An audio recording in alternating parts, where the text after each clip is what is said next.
Mark from the States, Mark from the States, it's Mark from the United States.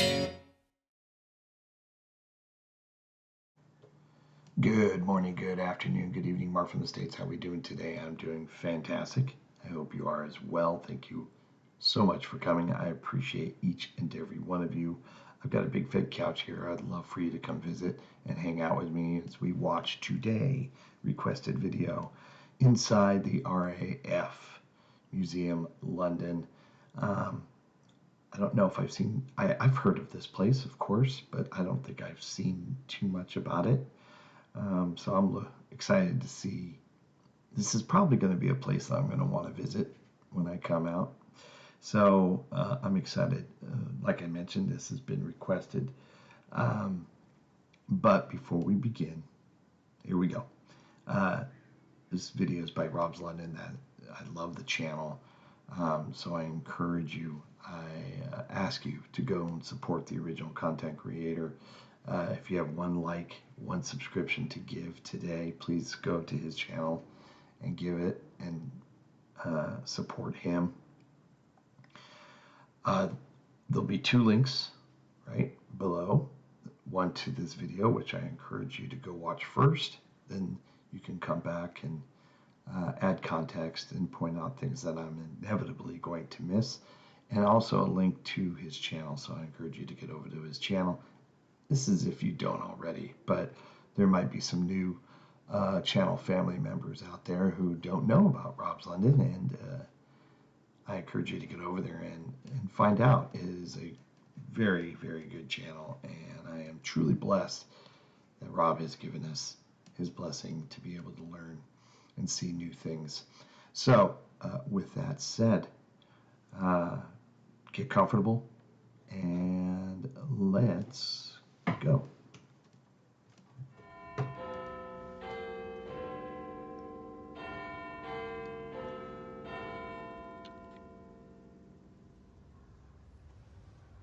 Hello, and thanks for stopping by.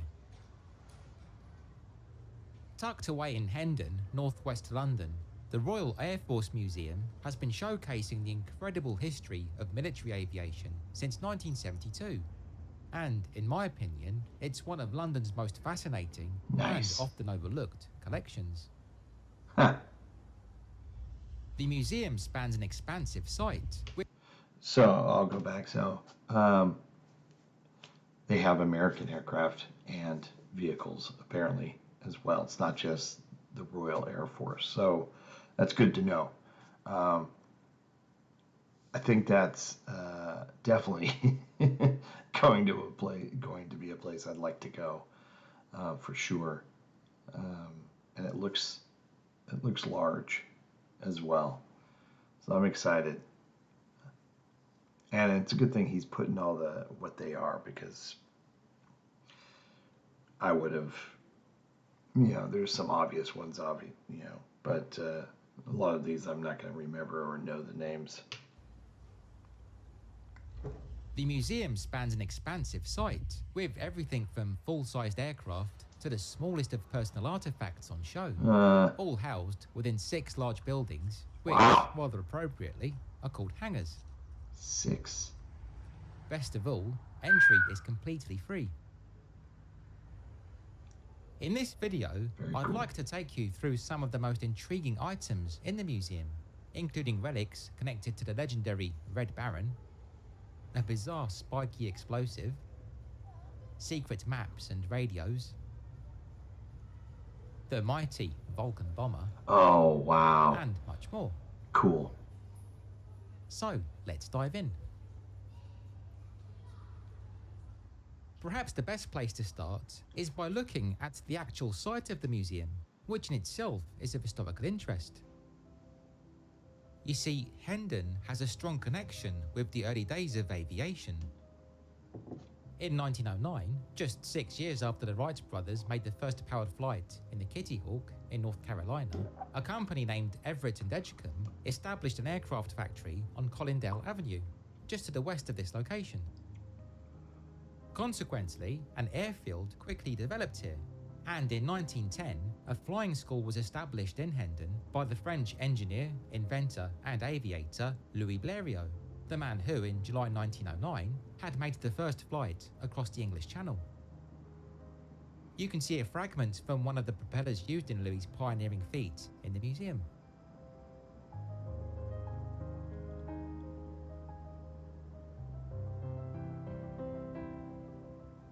In 1911, the land which is now occupied by the RAF Museum... Going back, sorry people. How on earth did that fly?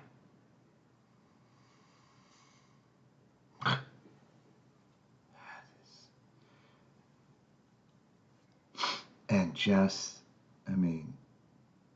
50 years later, jets. It's just remarkable. The leap. Aviation. It's incredible. In 1911, the land which is now occupied by the RAF Museum was purchased by Claude Graham White, who went on to name it the London Aerodrome. Air displays and races were staged here, and it was also from the London Aerodrome that Britain's first airmail service was inaugurated. Claude Graham White also began to build aircraft at the aerodrome. His factory is now beautifully preserved as the museum's hangar too, where items from World War I are displayed.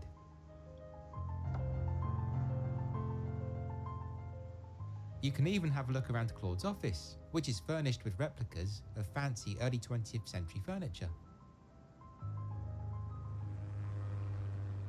World War I marked the first time in history in which aerial combat was employed on a large scale, and it was real edge-of-the-seat stuff, with some pilots receiving as little as 20 hours training. This is one such training craft, which had 2 seats, but only one set of controls, meaning the instructor would have to shout above the engine noise and lean over to correct errors. Not a job I would have fancied.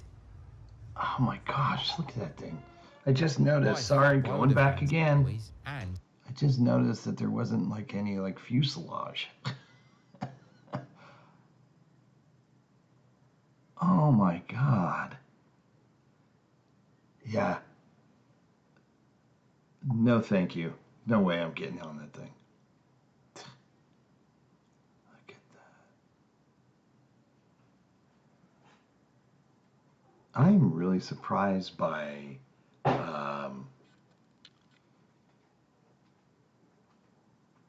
the size of this place. It's just incredible, but I'm just marveling at this plane. I'm sorry. Lean over to correct errors. Not a job I would have fancied. No. By far the most famous pilot of the Great War was the German fighter ace Manfred von Richthofen, aka the Red Baron, so called of course because he liked to paint his aircraft in distinctive shades of red. This panel is taken from one of the planes he flew, and this is his flying cap. Although Manfred von Richthofen downed 80 aircraft, killing many, he was greatly respected by the Allies, and when he himself was killed in combat in April 1918, Australian troops granted him a full military funeral. Such respect for the bravery of airmen was mutual, as shown by this cross, which was erected by the Germans in 1916 in honour of a British pilot named Arthur Fisher.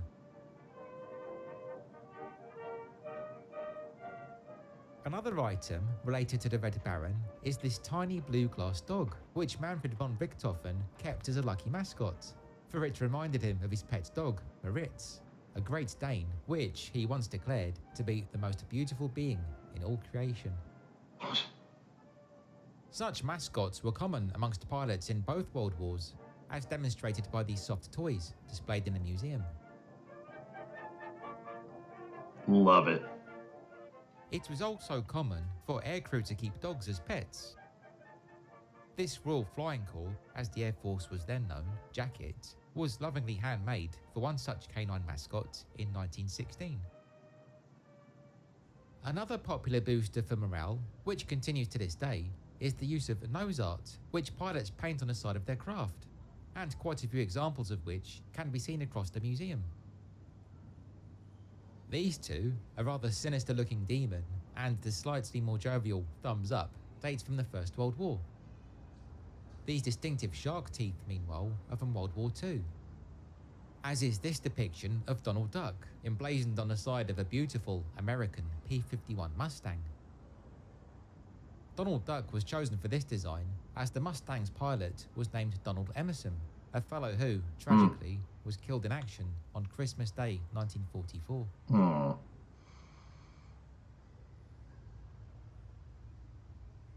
Model T Ford. It was in World War I that British civilians were subjected to air raids for the first time. The attacks initially carried out by huge Zeppelin airships, which, despite their lumbering size, were difficult to shoot down, thanks to the high altitudes they could reach, and the fact that, in many cases, firing bullets at the superstructure was about as effective as throwing pebbles. In response, this curious-looking device was created at London's Woolwich Arsenal. It's an anti-airship incendiary bomb, which was designed to rip through the fabric and then detonate inside, the theory being that it would ignite the airship's hydrogen gas. Oh, okay. It would seem such devices were never effective though, and it wasn't until September 1916 that a Zeppelin was finally downed over Britain, over Cuffley to be precise, just north of Enfield, by William Leaf Robinson. This metal plaque was taken from that very airship, and this drawing was made by an 8-year-old lad named R.W. Donkin, who witnessed the event. It's crazy that they still have that stuff. It really... One of the most peculiar aircraft on display in the museum is the Supermarine Southampton, a large flying boat, much of it built from wood, which entered service with the RAF in the mid-1920s. This particular example was used for marine patrols. That is beautiful. Wow. That's awesome. Look at that. The craftsmanship on that thing. Gorgeous. Although in 1928, it suffered damage during a storm. In the wake of this, it spent many years as a houseboat on the River Debden in Essex. It looks like a houseboat. This hatch-like front door, complete with a letterbox, was part of that incarnation. The Supermarine Southampton was fully restored in the 1980s, and a very fine job it is too, although unfortunately, the wings are long lost.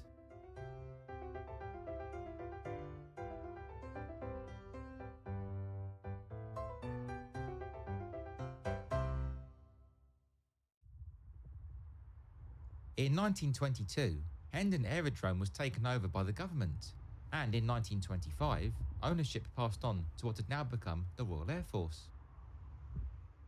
During World War II, the base was used by Battle of Britain pilots, and thanks to its close road and railway links, it also became an important transport hub used by both British and American forces.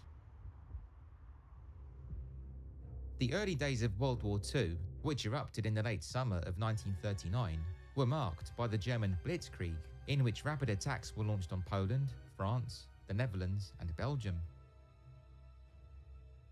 This Junkers 87, also known as a Stuka, which you can see here in the museum, was a type of aircraft which played a key role in those dark days by conducting steep bombing dives.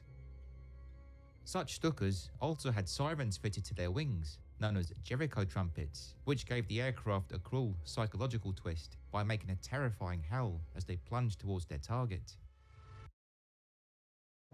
Sorry to go back, but I just wanted to verify that's what I heard about the siren. I mean, I knew they made the noise. I knew it was, I'm pretty sure I knew that it was a siren in there. It wasn't just the noise of the engine. I think at first maybe I thought it was just the noise of the engine when it was diving that would make that noise, but Such Stukas also had sirens fitted to their wings, Sirens, known as yeah. Jericho trumpets, which gave the aircraft a cruel Trumpets. psychological twist by making a terrifying howl as they Yeah. plunged towards their target.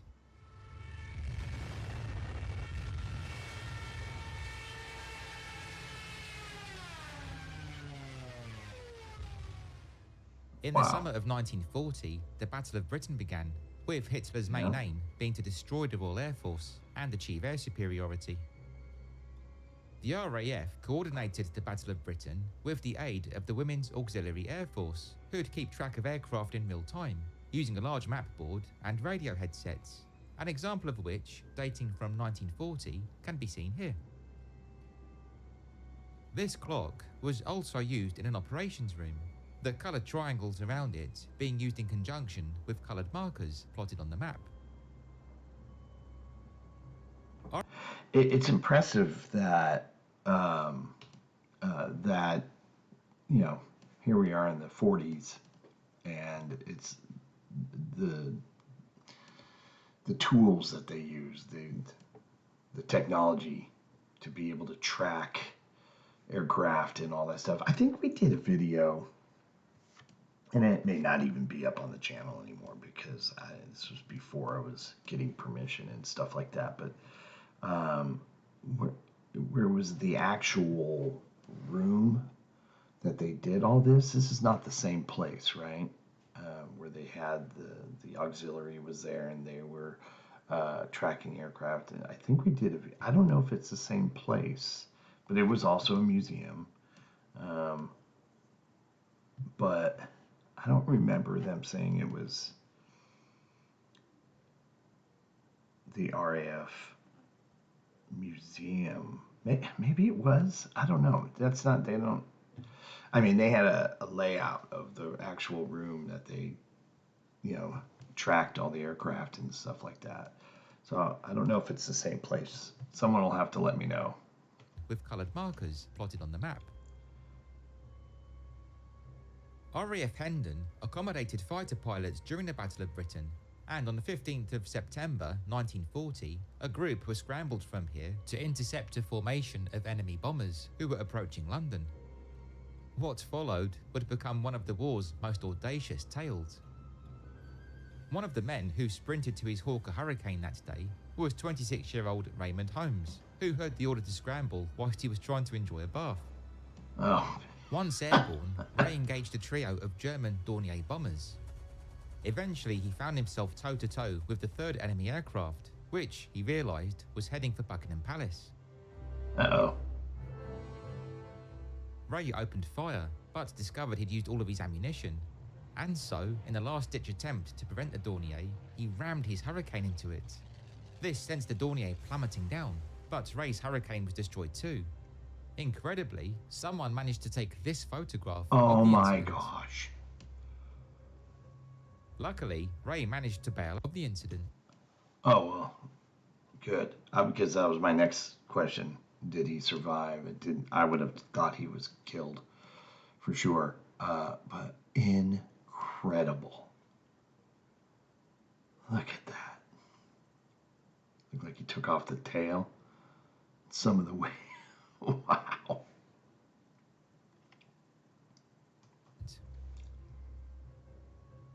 Luckily, Ray managed to bail out and parachuted into someone's back garden in Pimlico, landing rather unceremoniously in a bin. I don't know what's more impressive. The fact that he rammed his aircraft into a bomber, which just oozes bravery. It's incredible. Or the fact that he survived, that he was able to bail out. He then called a taxi back to Hendon. No way. His Hurricane, meanwhile, ended up crashed outside Victoria Station, where, years later in 2004, Oh my gosh. its remains were unearthed, What? including this very engine which powered Ray's Hurricane that day. In Ray was present at 2004? that dig, and he passed away the following year, aged 90. Wait a minute.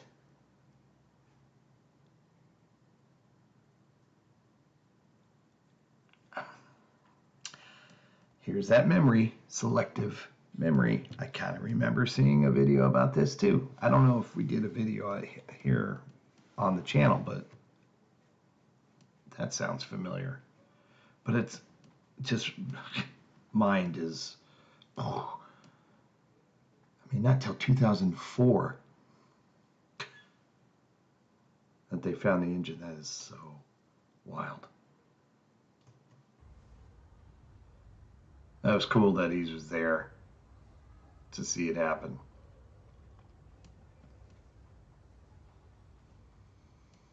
In 1942, Memphis the RAF Belle. Bomber Command were joined by American forces, thus enabling enemy targets to be bombed around the clock, the RAF operating at night and the Americans during daylight. This devastating campaign involved two of the most iconic aircraft of World War II, the RAF's Avro Lancaster and the American Boeing B-17. The Lancaster first entered service in 1942, with over 7,300 being built, and they were capable of carrying large payloads, such as this monster, the Grand Slam bomb, which weighs in at 22,000 pounds, and which, until the atomic bombing of Hiroshima and Nagasaki, was the most powerful bomb ever deployed. Perhaps most famously though, Lancaster bombers from 617 Squadron were Yes, employed dam to build the busters. bouncing bomb, Yep. which was designed to destroy dams and industry in the Ruhr Valley. You can see a replica of a bouncing bomb here in the museum. Very cool. Lancaster bombers were crewed by 7 men. The average age of who was just 22, and due to the heights at which they flew, they had to wear thermal outfits, complete with electrically powered heating, as seen here.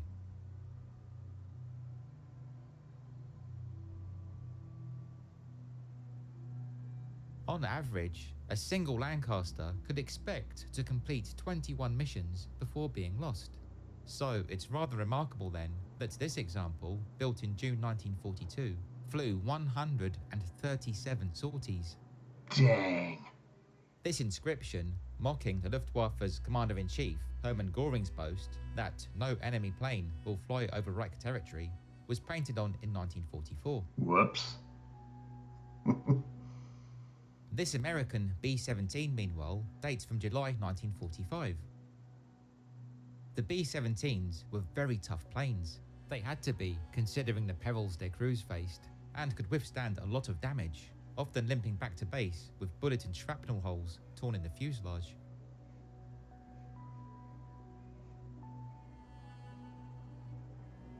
They were also heavily armed, their numerous gun positions earning them the nickname the Flying Fortress.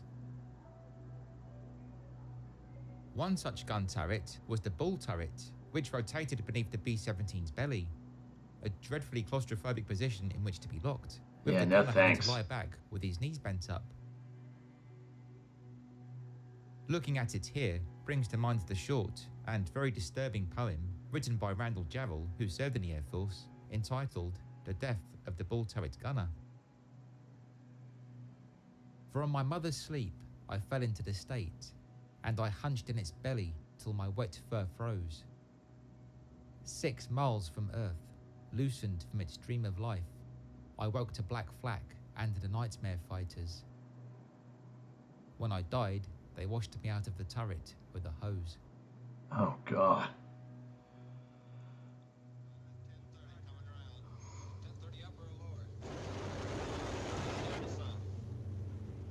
B-17 out of control at 3 o'clock.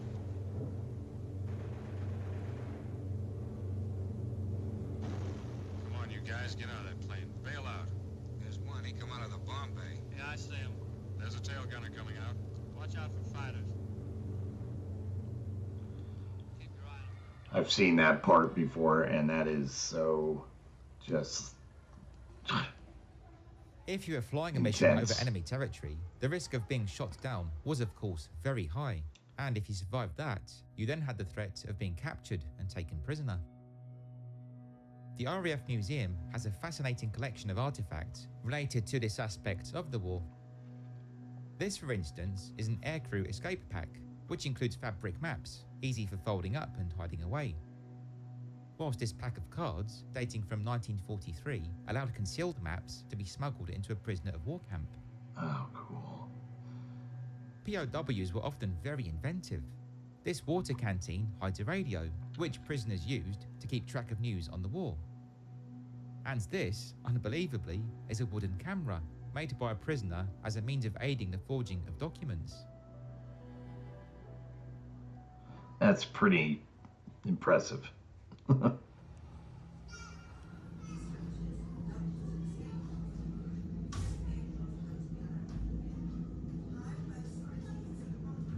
Ashtray.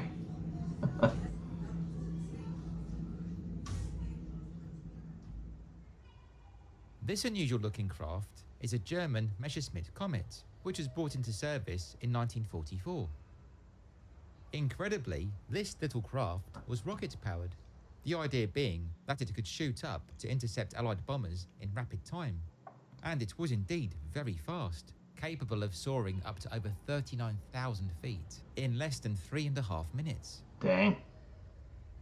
The Comet was ineffective though, for it only had 8 minutes worth of fuel, and going at the speed it did, it was tricky for pilots to take aim at enemy craft.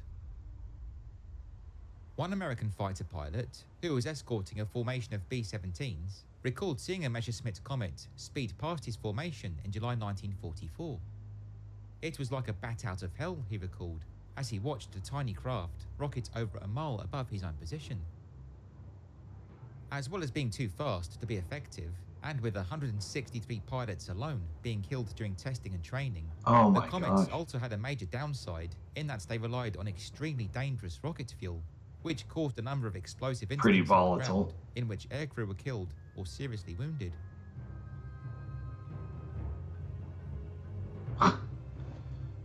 160 plus people, pilots, died just training in that thing. My goodness.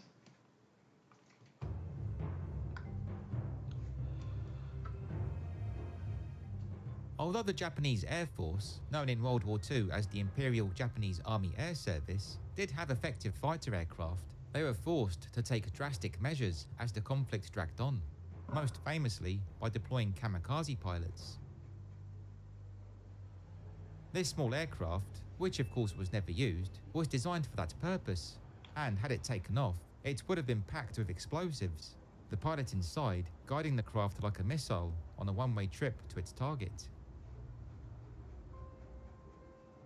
Contrary to popular belief, the vast majority of kamikaze pilots were not fanatics who leapt at the chance to die for their emperor. In fact, it was quite the opposite. When the scheme commenced in 1944, not a single person volunteered. Yeah, Instead, that I authorities believe. had to strong-arm pilots, often university students, into the role, employing a mixture of threats and incentives aimed at their families. In all, around 4,000 kamikaze pilots died in the war. Enigma. And I'm just going to say, you don't have to mention Matthew McConaughey. I know the Enigma was not found by Americans. I know this. Still a good movie, though. I enjoyed it. Completely hogwash when it comes to historical truth, but the movie itself was very entertaining. Just wanted to point that out.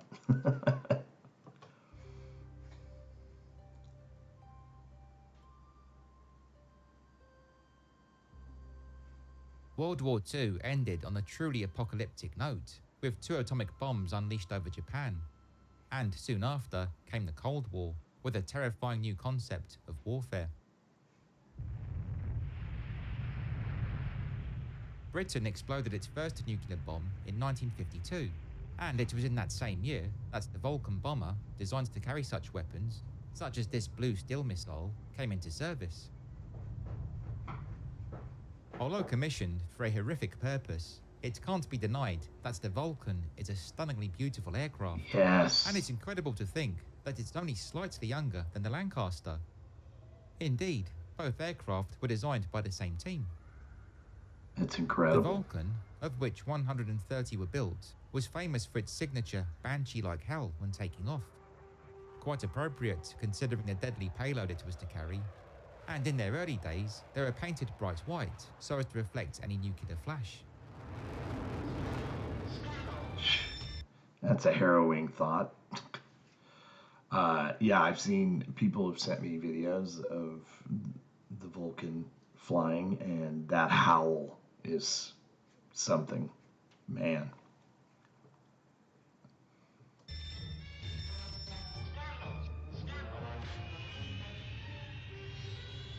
This has got to be a popular exhibit to see this plane.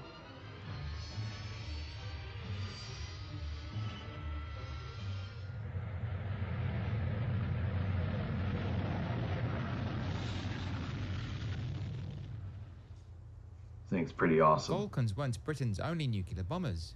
They were joined by two other models, the Victor and the Valiant, which together formed the so-called Vforce. You can see the nose cone from a Victor, which was later converted into a refueling craft, next to the Vulcan.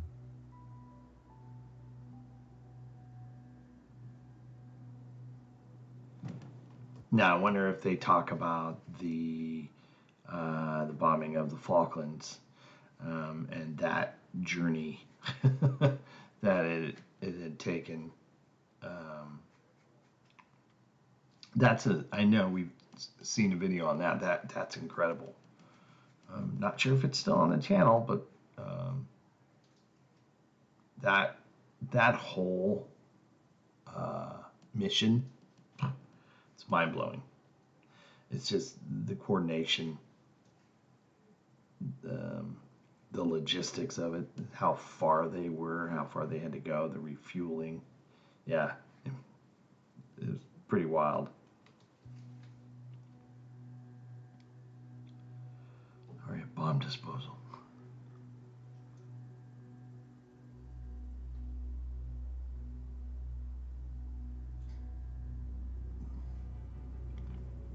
That doesn't look like in much later years, the Vulcan protection. switched to a conventional bombing role, and in 1982, Vulcans from RAF Waddington saw action in the Falklands War, Here we when, go. during Operation Blackbuck, they conducted a number of audacious and extremely long-range missions, attacking Stanley Airfield and numerous Argentine positions. Harrier, yeah, love those jets.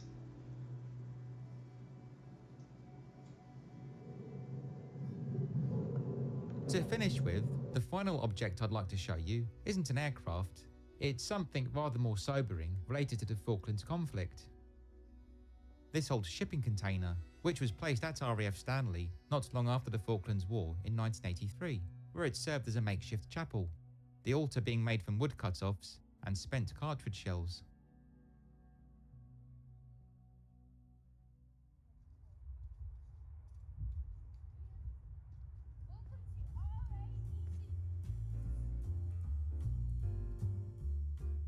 Thank you so much for watching. I hope you enjoyed this look around the RAF Museum in Hendon, and as always, I'd love to hear your own thoughts. Have you visited the museum yourself? If so, what was your favourite artefact? And would you like me to cover more museums like this? Please be sure to let me know in the comments. If you haven't yet subscribed to Robslondon, then I'd appreciate it very much if you could please consider doing so, as this, along with clicking the bell icon to receive notifications, will ensure that you don't miss out whenever I publish a new video. Plus, of course, it'd be wonderful to have you along. Well, that was cool. Really enjoyed that. Thank you, Rob. I appreciate your channel. Cool video.